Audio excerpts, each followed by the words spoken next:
नमस्कार दोस्तों। जैसा कि मैंने वादा किया था कि हम लाल किताब के कुछ सीक्रेट्स के बारे में बात करेंगे। आपने जितनी सीखा है उसको अपने तक रखिए, और कुछ मैं सिखाने का प्रयास करूंगा, उसको सीखने की कोशिश कीजिए। और चीज़ों को समझना, ये बहुत इंपॉर्टेंट बात है, क्योंकि मैं बार बार कहता आया हूँ कि लिखने से केतु मजबूत होगा, बोलने से बुध मजबूत होगा, और सुनने से राहु मजबूत होगा, लेकिन समझने से आपके 9 के 9 ग्रह मजबूत होंगे। तो जब हम किसी कंसेप्ट को समझ जाएंगे तो हमारे जीवन में एक नया परिवर्तन आएगा। समझना और फिर उसको इम्प्लीमेंट करना। तो आज हम एक कुंडली का बहुत विशेष और खास खास खाना है, जिससे ही शुरुआत होती है। House of game, 11 number house, इच्छाओं का घर भी कहा गया है इसको। तो हम लाल किताब पढ़ रहे हैं, तो हम सबसे पहले पंडित श्री रूपचंद जोशी जी को प्रणाम करेंगे। और मैं अपने और भी गुरुओं को, जिनसे भी मैंने सीखा है, उनको भी प्रणाम करता हूँ। और चाहता हूँ कि आप सबका और मेरे गुरुओं का आशीर्वाद मेरे ऊपर बना रहे, ताकि मैं जो कुछ कहना चाहता हूँ वो सही आप तक डिलीवर कर पाऊँ, और आप भी उनको आगे सीख कर आगे पहुंचा सकें। 11 नंबर खाने के बारे में या 11 नंबर हाउस के बारे में जो कुछ पंडित जी ने लिखा है, हम उसी से शुरुआत करेंगे। फिर हम अपने उसमें व्यक्तिगत एक्सपीरियंस या कुछ और चीजों को जोड़ेंगे। तो अगर किसी के पास है किताब तो बहुत अच्छा है, नहीं है तो नोट कर लीजिएगा। किताब मंगाना सकते हैं। तो 1952 की किताब जो है पंडित जी की, और उसमें पंडित जी ज्ञान खाना नंबर 11 के बारे में कुछ पोइट्री में कहते हैं, और उस पोइट्री को डिकोड करने की हम कोशिश करते हैं। तो पंडित जी कहते हैं, पाप अकेला असर अकेला, 3 5 9 11, शनिवरी का साथ मिले, असर बड़े गुना 11।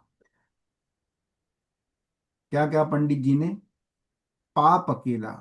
अगर किसी ने लाल किताब पढ़ी है तो नहीं, नहीं तो आज नोट कर लीजिए। पाप, पाप ग्रह उन्होंने 3 बताए हैं, शनि, राहु और केतु। और जब ये मिल जाते हैं आपस में तो इसको उन्होंने कहा है पापी टोला। क्लियर? शनि, राहु, केतु को पंडित जी ने पाप ग्रह की संज्ञा दी है। और अगर ये तीनों किसी तरह से मिल जाएं, इकट्ठे बैठे हो युति में, तो इसको उन्होंने कहा है पापी टोला। उम्मीद है आपको पापी टोला समझते होंगे। समझिए एक तरह का गैंग बन गया ना, कुछ खराब लोगों का गैंग, टोला जिसको कहते हैं ना हम अपनी देसी भाषा में। तो पंडित जी कहते हैं पाप अकेला, अगर कोई भी पापी ग्रह, पाप ग्रह शनि राहु केतु अगर 3 5 9 11 में होंगे तो उनका असर 1 गुना होगा, यानी अच्छा फल देंगे वो 1 गुना। लेकिन 11 नंबर हाउस का जो काल पुरुष कुंडली के हिसाब से ओरिजिनल मालिक है वो है शनि। तो पंडित जी दूसरी लाइन में लिखते हैं, शनि वली का साथ मिले तो असर में सबसे उम्दा हो। आप घर के मालिक का ही आपको साथ मिल गया, पीछे सपोर्ट मिल गई, तो असर फिर बहुत ज्यादा उम्दा हो जाएगा। इसमें एक छोटी सी लाइन ऐड कर देता हूँ, अगर किसी को वैदिक से कोई, तो सबने उपचय भाव पढ़े होंगे कि उपचय भाव में पाप ग्रह अच्छा असर देते हैं, है ना। और उपचय भाव सबको पता है कि 3 6 10 11 होते हैं। तो यहाँ पे उन्हीं भाव की बात कर रहे हैं, लेकिन ये अलग चैप्टर, हम लाल किताब की बात कर रहे हैं, सिर्फ एक आपको समझाने के पर्पज से मैंने आपको बताया। ग्रह 11 जो मंदा होवे, असर में सबसे उम्दा होवे। ग्रह 11 में अगर इस तरह के ग्रह हों जो क्रूर ग्रह हों, वो असर में उम्दा होते हैं। ग्रह 11 से चलकर अपने बैठा तखत पर जिस दिन हो, किस्मत का ग्रह घर उस तीजे, मदद 5 से होती हो। जैसा कि आप सब लोग जानते हैं कि लाल किताब जो है वो बेस है वर्षफल पर।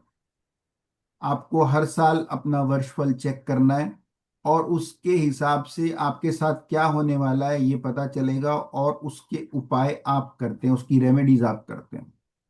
तो यहाँ पर पंडित जी कहते हैं कि खाना नंबर 11 का ग्रह जब भी वर्षफल में तख्त पर, तख्त उन्होंने कहा है लगन को, जब भी लगन पर आएगा वो असर बहुत अच्छा होगा। तो इसको आप इस तरह से समझें कि किसी भी आपका कोई भी ग्रह बैठा हो A to Z, Rahu Ketu मंगल, जब भी वो तख्त पर वर्षफल में खाना नंबर 1 में आएगा, वो साल आपका बहुत अच्छा गया होगा या बहुत अच्छा जाएगा। अब इसको पोइट्री को आगे पूरी करने से पहले मैं बीच में ही बता देता हूँ आपको, वो साल आप नोट कर सकते हैं कि अगर आपके हाउस नंबर 11 में कोई भी ग्रह बैठा है तो वो किस साल तख्त पर आएगा, किस साल लगन में आएगा। तो आपकी उम्र का 11वां साल, प्लीज म्यूट कर लें, आपकी उम्र का 23वां साल, आपकी उम्र का 36वां साल, 48वां साल, 57, 57, 72, 84, और भगवान ने आपकी उम्र रखी, लंबी रही तो 94, थोड़ी और बढ़ गई तो 105 और 119। फिर मैं दोबारा से रिपीट कर देता हूँ, आपकी उम्र का जो भी खाना नंबर 11 में ग्रह होता है वो वर्ष फल में आपकी रनिंग एज 11, 23, 36, 48, 57, 72, 84, 94, 105 और 119 की एज में तख्त पर आता है। और आप नोट करेंगे अगर किसी के भी खाना नंबर 11 में जो ग्रह हैं, उस साल उनको बेनिफिट ही हुआ होगा या बेनिफिट ही होगा। और जैसा कि मैं आपको बताता आया हूँ कि मैं हमेशा ये भी बताता हूँ कि उसका यूज कैसे करना है ना किसी चीज का। तो अब आप अगर किसी का देख रहे हैं साल और वर्षफल आपने चेक किया और आप देख रहे हैं, वो पूछने आए कि मेरा कौन सा साल अच्छा जाएगा, किस साल मेरी शादी होगी, किस साल मेरी जॉब लगेगी, अगर मान लीजिए जब तक आपके पास 22 की उम्र में आया तो आपको पता है कि अगला साल उसका अच्छा जाने ही वाला है। लेकिन एक बात इसमें नोट करके रखिएगा कि कोई भी ग्रह कहीं भी बैठकर अच्छा या बुरा फल दे सकता है। वो कितना अच्छा देगा और कितना बुरा देगा, ये इस बात पे डिपेंड करेगा कि उसके साथ या उसको सपोर्ट कौन से ग्रह का है। अब हम इसको आगे पोइट्री को थोड़ा पहले पूरा कर लेते हैं। किस्मत का ग्रह घर उस तीजे, मदद न 5 से होती हो, खाली तख्त 3 11 सोवे, लिखत शनि पर चलती हो। ये बहुत इंपॉर्टेंट पार्ट है। कोई भी ग्रह जब तक उसको किसी दूसरे अच्छे ग्रह की सपोर्ट ना हो, वो अपना अच्छा असर नहीं देता। यहाँ पर पंडित जी कहते हैं कि हम कैसे जांचे या हम कैसे जान पाए कि ये जो 11 नंबर में जो ग्रह बैठा है ये बहुत अच्छा असर देगा और हमें इसके फायदे ही होंगे। तो पंडित जी उसके लिए कहते हैं कि आपको जब भी चेक करना है खाना नंबर 11 का ग्रह, तो आपको कौन सा हाउस चेक करना है, आपको दो हाउस चेक करने हैं। पहला लगन तख्त, लगन में कोई ना कोई ग्रह होना ही चाहिए। और हाउस हाउस नंबर या खाना नंबर 3 में भी कोई ग्रह हो तो 11 नंबर वाले ग्रह का असर बहुत उम्दा होगा। यहाँ पे एक बात फिर मैं ऐड कर देता हूं कि आपको मित्रता और शत्रुता का भी ध्यान रखना है।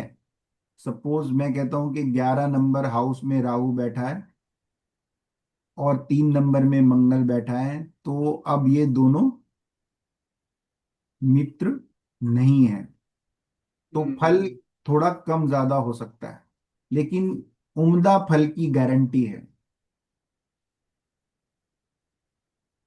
खाली तख्त 3 11 सोवे, अगर ये पहले हाउस में और तीसरे हाउस में कोई ग्रह नहीं है तो 11वें हाउस में बैठे हुए ग्रह का फल थोड़ा कम आएगा या उसको निष्फल भी आप मान सकते हैं।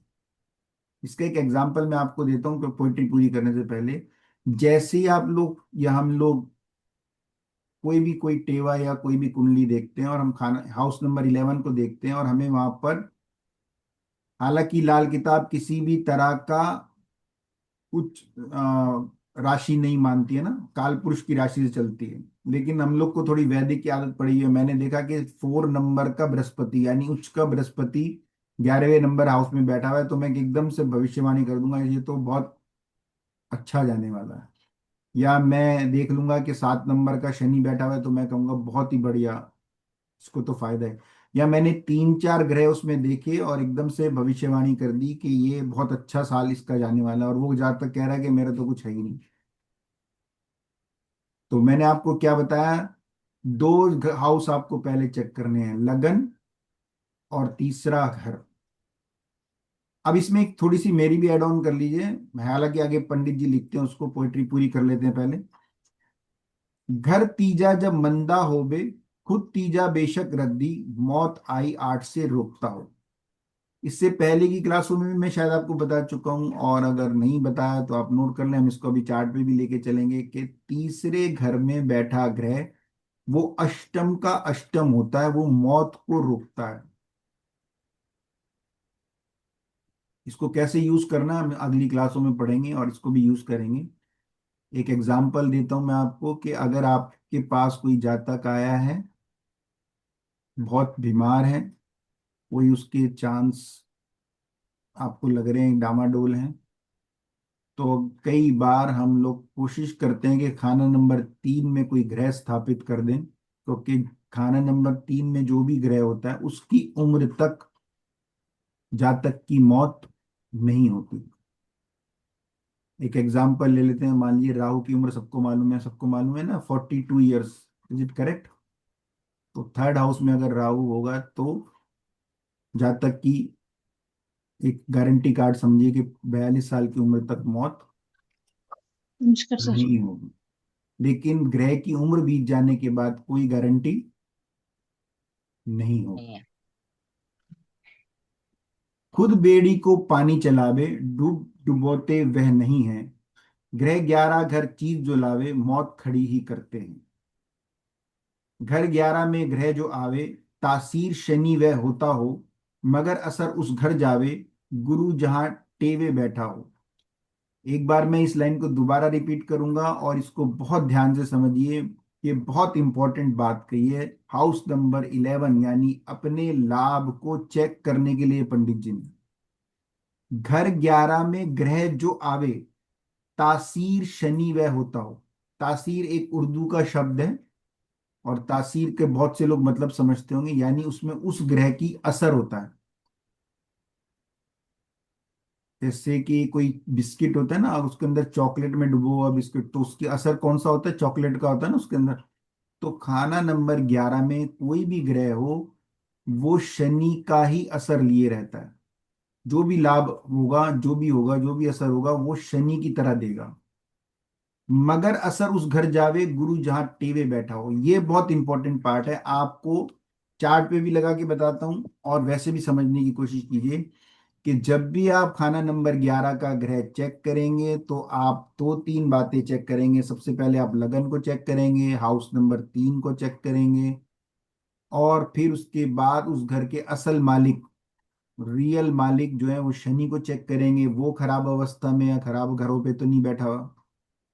और हाउस नंबर 9 को भी चेक करेंगे, क्योंकि 9 11 की बुनियाद है। ये ग्रह जो यहाँ पर आया है किस्मत की बुनियाद लेकर आया है, और किस्मत हमारी 9th हाउस से देखी जाती है, आप लोग को मालूम है। और उसके बाद आप लोग एक चीज और चेक करेंगे कि कौन सा ग्रह है और किस तरह की तासीर है, और गुरु किस घर में बैठा हुआ है। एक एग्जाम्पल लेते हैं कि मान लीजिए कोई ग्रह आपके 11 में बैठा है, शनि भी बहुत अच्छा बैठा हुआ है,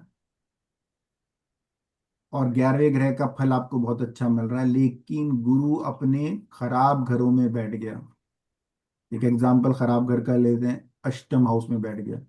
तो अष्टम हाउस किस चीज का है? अचानक आने वाली दुर्घटनाओं का, आपदाओं का, और अचानक होने वाले खर्चों का। और अष्टम जैसे आप जानते हैं, जो अष्टम में गया वो कभी बाहर आया नहीं। तो आपका पैसा सारा कहाँ वेस्ट जाएगा? इसी तरह के टोने टोटकों में, आप समझे, अष्टम हाउस से परेशानी में, अस्पताल में, खर्चों में, ससुराल पे लग सकता है। इसी को वाइस वर्सा कर लीजिए, अगर 11 नंबर हाउस का ग्रह मंदा फल दे रहा है और आपका गुरु बहुत अच्छी कंडीशन में सेकंड हाउस में बैठा हुआ है, तो अब वो मंदा असर यानी वो खराब असर गुरु पर जाएगा डायरेक्टली। और आप टीवी में या कुंडली में जांच रहे होंगे कि हमारा तो गुरु सेकंड हाउस में बैठा हुआ है, हमें तो बहुत अच्छे परिणाम मिलने चाहिए, और व्यक्ति कर्जदार होता है, क्योंकि सेकंड नंबर का हाउस हमारे बचत का और परिवार का हाउस होता है। या गुरु छठे में बैठ गया तो व्यक्ति बहुत ही ज्यादा बीमारी में जा सकता है, रोग में शत्रु, सबको मालूम है। हाँ। प्लीज म्यूट कर लें। इलाका तो बहुत बढ़िया है जहाँ पे उन्होंने लिए है। द्वारका नहीं, द्वारका सबसे। भाई प्लीज म्यूट कर लें। तो आशा है आप लोग को जो मैंने अब तक समझाया है वो समझ में आया होगा, और हम इसको आगे भी पढ़ेंगे। तो आपको आगे की लाइनों से ज्यादा, कई बार ऐसा होता है कि पूरा मुहावरा पढ़ते हैं लेकिन सबसे ज्यादा इंपॉर्टेंट क्या चीज देनी है, दो चीजों पे आपने हमेशा ध्यान देना है। 11वां हाउस या 11वें हाउस में बैठे हुए ग्रह को जब भी आपने चेक करना है, तो सबसे पहला काम आपने देखना है कि लगन में कोई ग्रह है कि नहीं है, थर्ड हाउस में कोई ग्रह है कि नहीं है, अगर है तो वो ग्रह उस 11वें हाउस का मित्र है कि नहीं है, नहीं है तो नाइन्थ हाउस को चेक करना है, और फिर आपने चेक करना है कि शनि किस पोजीशन में बैठा हुआ है, एंड में आपने चेक करना है कि गुरु जहां पर असर जा रहा है वो किस पोजीशन में बैठा हुआ है, यानी किस, हम जो लाभ कमा रहे हैं वो हमारा कहाँ पर जा रहा है। लाभ कमाना हमारा बहुत अच्छा मोटिव हो सकता है, बहुत पैसे कमा सकते हैं आप, लेकिन वो जा कहाँ रहा है, वो सेविंग में जा रहा है, वो खर्चों में जा रहा है। इसको एक अच्छे एग्जाम्पल से मांगते हैं कि 11 नंबर का हाउस बहुत अच्छी कंडीशन में बैठा हुआ है, बहुत अच्छा लाभ आप प्राप्त कर रहे हैं, और टेवे में गुरु भी बहुत अच्छी कंडीशन में बैठा हुआ है, यानी नाइन्थ हाउस में ही बैठा मान लें। तो क्या असर आएंगे, क्या परिणाम होंगे, अब हम इस पे आएंगे कि क्या परिणाम होंगे। तो आपका पैसा खानदान पे, कुटुंब पे, धर्म है ना, नाइन्थ हाउस, धर्म पे, अच्छी चीजों में खर्च होगा। या गुरु बहुत अच्छे टीवी में बैठा है, फिफ्थ हाउस में बैठा हुआ है, तो आपका पैसा एजुकेशन में, बच्चों पे, क्रिएटिविटी में, इन सब चीजों पे बहुत खर्च होगा, तो इन चीजों को इनहेंस कर देगा। आशा है मेरी बात आप लोग को समझ में आ गई। बिल्कुल सिंपल सा रूल है, पढ़ने में ही आपको थोड़ा सा कॉम्प्लिकेट लगता है, लेकिन सिर्फ 2 लाइन का रूल है। पूरी कहानी का लब्बो लुबाब क्या है कि हमने देखा कोई भी ग्रह 11 नंबर हाउस में बैठा हुआ है। अब हम देखेंगे लगन में कौन सा कोई ग्रह बैठा है, लगन खाली है, तीसरा घर खाली है, तो उस घर को, उस फल को निष्फल मान लिया जाएगा, समझिए, क्योंकि वो जाग नहीं रहा है। अब अगर एक दूसरी कंडीशन और तीसरा की शनि की कंडीशन देखेंगे कि शनि कैसा बैठा हुआ है। मान लीजिए शनि ही खराब घरों में बैठा हुआ है, तो हम जिस लाभ की उम्मीद कर रहे हैं, हमें 11 नंबर हाउस में बहुत अच्छा ग्रह बैठा हुआ दिखाई दे रहा है। अब अच्छा ग्रह कौन सा होगा, बुरा कैसे होगा, वो भी मैं आपको बताऊंगा। अब मैं आपको यहाँ पर एक बहुत इंपॉर्टेंट बात बताने वाला हूँ। इसको एक सिंपल सा रूल समझिए, जिन लोगों ने पहले करा है एस्ट्रोलॉजी उनके लिए, नहीं तो इसको एक सिद्धांत से समझते हैं कि 11वां हाउस छठवें हाउस का छठा होता है। भावत भावम सिद्धांत आप लोगों को मालूम है, छठे का छठा 11वां हाउस। तो अगर आपने कहीं नोट्स बनाए हैं तो आप देखेंगे जो भी ग्रह छठे में नीच का होते हैं वही 11वें हाउस में और ज्यादा नीच का फल देते हैं। क्या फल देंगे वो हम आगे पढ़ेंगे अभी, ठीक है। शुक्र नीच का होता है, सबको मालूम है 11वें हाउस में। राहु नीच का होता है, केतु आ जाता है तो अच्छा फल नहीं देता वहां पर। बुध सब लोग कहते हैं कि अपने घर का है, लेकिन बुध सबसे खराब फल छठे में ही देता है। तो वही फल हम आगे मान के चलेंगे। अब हम जा रहे हैं उस पोइट्री पे जहां पे पंडित जी लिखते हैं कि कौन सा ग्रह क्या असर देगा। तो सबसे पहले हम बात करेंगे देवगुरु बृहस्पति की। अगर देवगुरु बृहस्पति 11वें हाउस में हो,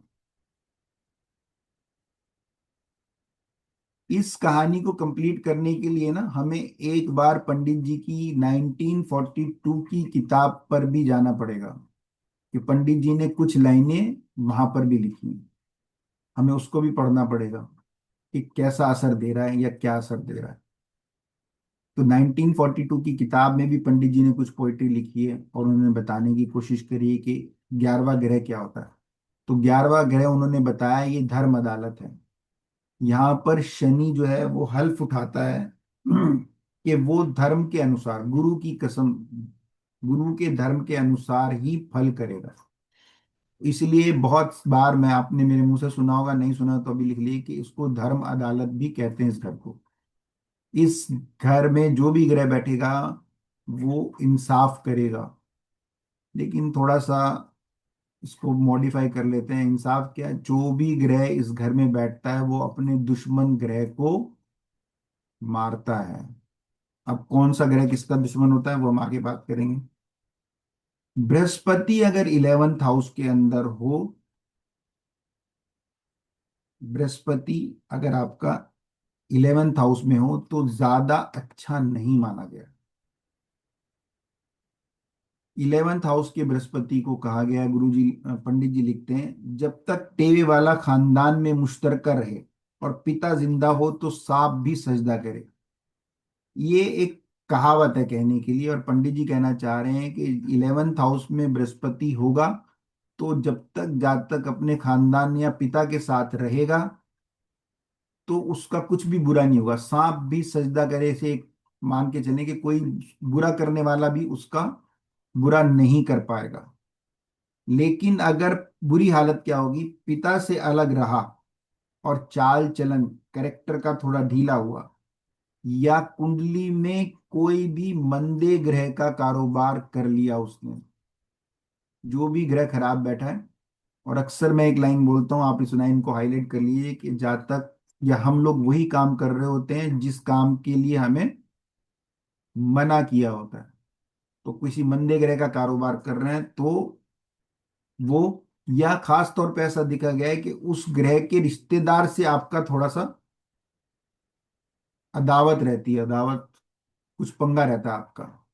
तो फिर ऐसी हालत हो जाएगी कि मच्छर भी काट ले तो मच्छर का मुकाबला भी ना कर सके। यहाँ पे एक बात और बताता हूँ कि निशानियां अगर आप पढ़ते हो, बहुत जगह आपने पढ़ी होंगी, बृहस्पति 11th हाउस में है तो आपको अक्सर राह चलते हुए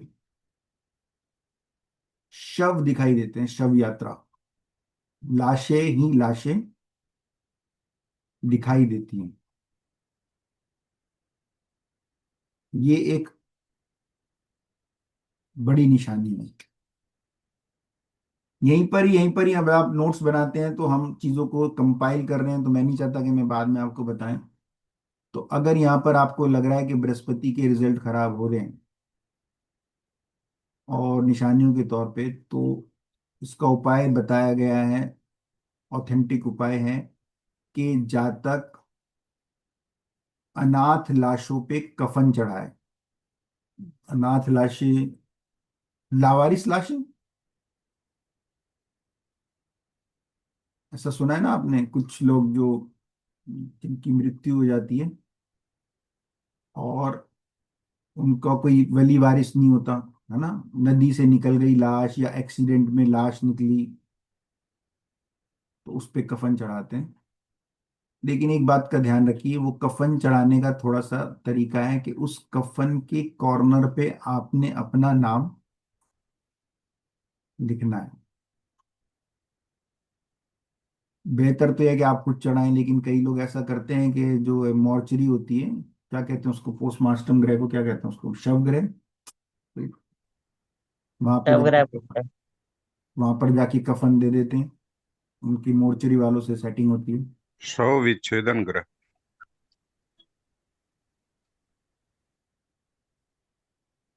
आगे चलते हैं। दूसरे नंबर का ग्रह हमारे सूर्य।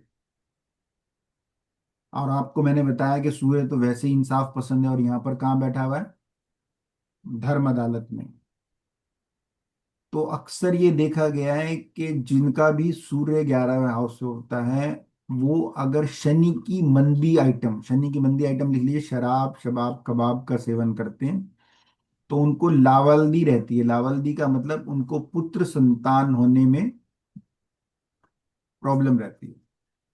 अब इस चैप्टर को आप ऐसे भी लिख सकते हैं अपने संतान वाले में, कि कोई आया जातक आपके पास और वो कह रहा है जी मेरे को पुत्र नहीं हो रहा है, तो आप तुरंत जाके देख सकते हैं कि कहीं हाउस नंबर 11 में सूर्य तो नहीं बैठा, और जातक मांस मच्छी का प्रयोग कर रहा है तो उसको रोकना है। इसका सबसे अच्छा तरीका है कि वो सूफी खुराक रहे। यहाँ पे पंडित जी क्या लिखते हैं, जब शनिचर की खुराक गोश्त शराब खाता हो, विधाता खुद अपनी कलम से लावल्दी का हुक्म लिख देगा। और पंडित जी नेक हालत में लिखते हैं, सूफी खुराक और पोशाक, अच्छी ड्रेस, वेल ड्रेस का मतलब हमेशा ब्रांडेड से नहीं होता, आप लोग इस बात को बहुत अच्छे समझते हैं, सब लोग मैच्योर्ड लोग हैं। अच्छी पोशाक, अगर वो रहेगा तो जीवन में तरक्की करेगा ही करेगा। एक बड़ा ही कॉम्प्लिकेटेड ग्रह है जिसके बारे में हम बहुत विस्तार से बात करेंगे, पूरा एक चैप्टर कर सकते हैं, वो है चंद्रमा। चंद्रमा 11वें घर में बिल्कुल भी अच्छा नहीं माना गया। इसको पंडित जी लिखते हैं कि जैसा मैं आपको पहले बता चुका हूं कि जब भी कोई ग्रह आता है तो वो अपने दुश्मन ग्रह को मारता है। अच्छा अच्छा। चंद्रमा के आते ही केतु खराब हो जाता है। केतु के, चंद्रमा का प्रबल दुश्मन कौन है? केतु। और केतु खराब होने का मतलब आप लोग समझते हैं, हमारे काम रुक जाते हैं। और केतु हमारी औलाद भी है, औलाद से रिलेटेड हमें दिक्कतें आती हैं, कई बार औलाद होने में ही दिक्कत आती है। लेकिन जब भी चंद्रमा आएगा तो यहाँ पर टर्म्स एंड कंडीशंस अप्लाई। 11वें हाउस के चैप्टर को आपने बहुत ध्यान से पढ़ना है और बहुत जैसे टर्म्स एंड कंडीशन अप्लाई। आप चंद्रमा को देख रहे हैं तो चंद्रमा का सबसे बड़ा सपोर्टर जो होता है टेवे में वो बृहस्पति होता है। बृहस्पति। और बृहस्पति का सबसे बड़ा सपोर्टर कौन होता है? केतु। तो आपने ये चेक करना है कि बृहस्पति की क्या पोजीशन है और केतु की क्या पोजीशन है। अगर वो दोनों एक दूसरे सपोर्ट में अच्छे बैठे हैं तो अच्छे ही फल मिलेंगे। लेकिन अगर वो दोनों सपोर्ट में खराब बैठे हैं तो बहुत खराब फल आने वाले। लेकिन चंद्रमा के कुछ फल तो परमानेंट रद्दी ही मिलेंगे। सबसे पहले तो क्या है कि चंद्रमा हमारे कैश फ्लो का कारक है, यात्राओं का कारक है ना। हम फायदे की सोच रहे हैं और हमें उल्टा नुकसान हो रहा है। कई बार मैं आपको बता चुका हूं जीवित कारका का बहुत बड़ा महत्व है। तो माता जो है वो चंद्रमा का स्वरूप है। जब तक आप टेवे वाले की या कुंडली वाले की माता जिंदा बैठी हुई है, टेवे वाले के ऊपर कोई असर नहीं आएगा। इसीलिए कहा गया है कि अपनी माता का आशीर्वाद लेता रहे। इलाज के तौर में आप अपनी माता से, बहुत जगह आपने पढ़ा होगा या देखा होगा कि अपनी माता से चांदी या चावल लेकर घर में स्थापित करें। ये एक उपाय है। लेकिन जब भी आप चंद्रमा को देखेंगे तो मैं आपको पहले ही बता चुका हूं, इसमें कुछ खास पोजीशंस हैं कि आप देखिए कि चंद्रमा के दो तीन दुश्मन हैं, एक शुक्र, एक बुध, है ना। तो शुक्रवार को आपने शादी नहीं करनी। इवन यहां तक लिखा गया है कि शुक्रवार को किसी शादी में जाएगा, रात की शादी में, तो प्रॉब्लम्स होंगी। किसी और की शादी की बात हो रही है, अपनी शादी की तो हो ही रही है। मैंने जब कुछ ये सूत्र पढ़ा और कुछ जांच पड़ताल करी तो कुछ ऐसा मैंने ये महसूस किया, और कुछ लोग वेरीफाई भी करेंगे, कि जिन लोगों का डिवोर्स हुआ हुआ है और चंद्रमा 11 में, उनकी शादी या तो फ्राइडे को हुई है, या वेडनेसडे को हुई है, या मंडे को हुई है। आप लोगों को मेरी बात समझ में आ रही है? Am I clear? सूत्र को अप्लाई करना मैं आपको बता रहा हूँ।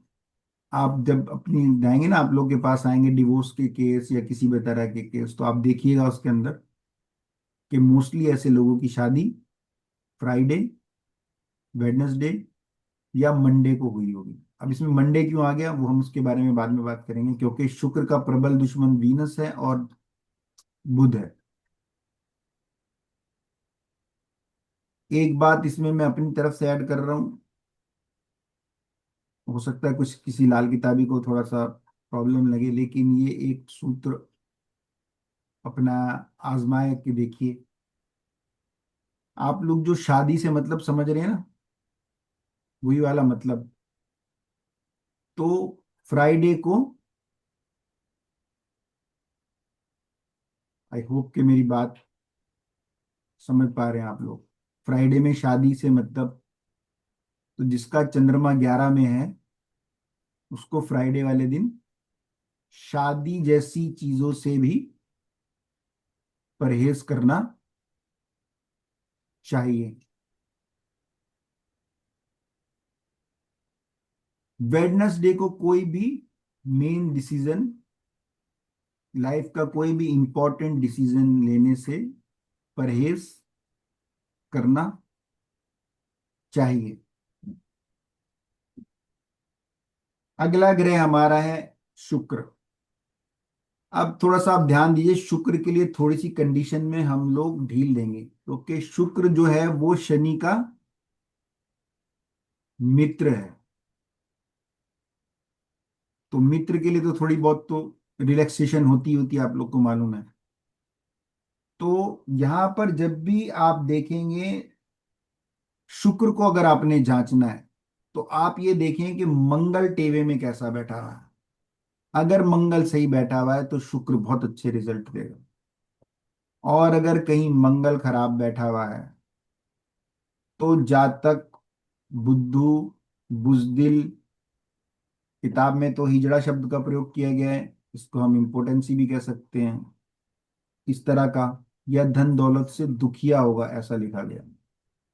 इसको जांचने का एक बहुत अच्छा तरीका है, या इसको आप सूत्र की तरह भी यूज कर सकते हैं, कि जिनका भी वीनस 11वें हाउस में हो या थर्ड हाउस में हो, उनको ऐसे लोगों से शादी करनी चाहिए जिनका भाई मौजूद हो। भाई क्या होता है? मंगल होता है ना। और मैंने आपको क्या बताया कि जीवित कारका का बहुत बड़ा महत्व होता है। तो सिंपल सा एक रूल आ गया कि अगर आप वीनस को देख रहे हैं वहां पर, और शादी के बाद किस लिए बोला, कोई बता सकता है? कोई समझ में आया ना? क्योंकि शादी के बाद ही कायम होता है। वीनस कायम होता है। तो आप इसको उपाय की तरह भी लिख सकते हैं, या टेवा जांचने के लिए भी आप देख सकते हैं कि मंगल है या नहीं है, और उसके कैसे संबंध है। अगर मंगल अच्छा बैठा है तो शुक्र बहुत अच्छे रिजल्ट देगा, और अगर नहीं तो खराब रिजल्ट देगा। दूसरा हमारा ग्रह है, अगला नेक्स्ट ग्रह है मंगल। और मंगल के बारे में पंडित जी लिखते हैं, बृहस्पति के पीछे कदम पर कदम रखने वाला बहादुर, चीते की तरह जमाने की अंधेरी रातों को भी उबूर करके अपना शिकार या दिली ख्वाहिश पा लेगा। लाल किताब में दो टर्म्स हैं मंगल के लिए यूज की गई हैं, एक मंगल बद और एक मंगल नेक। नहीं।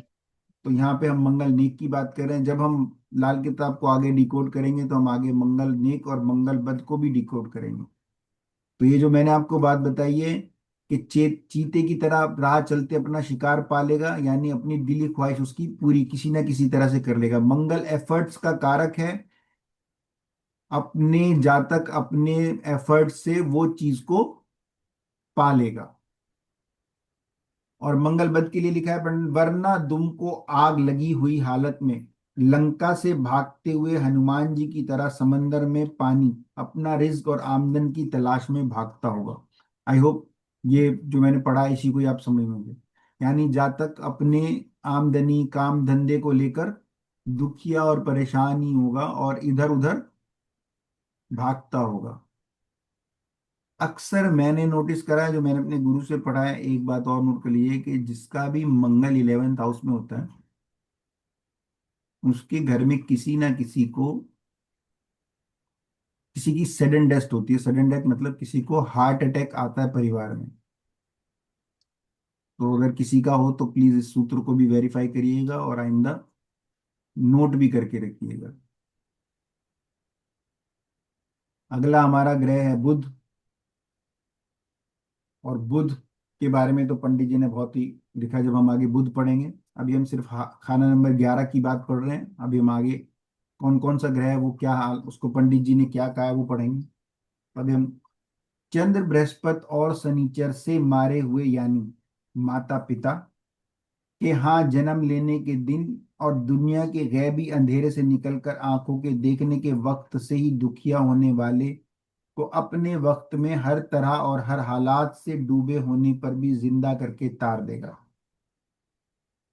खाना नंबर बुध में 11 में जब होता है बुध, तो जातक जब माता के गर्भ में आता है तभी से उसके असरात जाहिर होने लगते हैं। पिता को व्यापार में बहुत बड़ा झटका लगता है। व्यापार खराब, बुध व्यापार का कारक है ना।